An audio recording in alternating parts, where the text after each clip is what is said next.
andito na naman ako. May duty na naman ako. Duty to go. Ayun. In one place, as always. Akyat tayo. Pag nasa elevator, kailangan nasa right side ko lagi. Kasi, baka tayo mademanda pag nakaharang sa kaliwa. Char.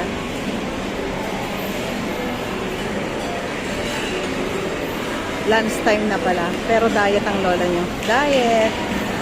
Words lang yun. Uy, si lola na mamasyal. Ayun.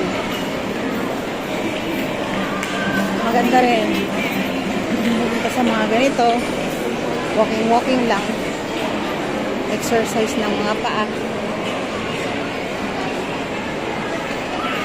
Tapos, hindi pa mainit. Di ba hingal ng lola nyo? Kanina pa ako lumalakad.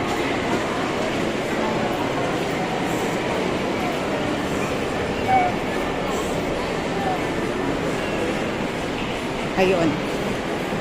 Charot. Lakad lang. Nakikita nyo ba yung nakikita ko? Pasukin ko nga muna.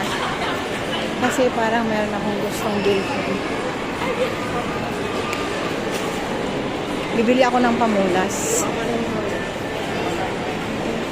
Pamunas ng sarap na pagkain. Joke lang. Ito muna tayo dito. Mamaya ako itutuloy.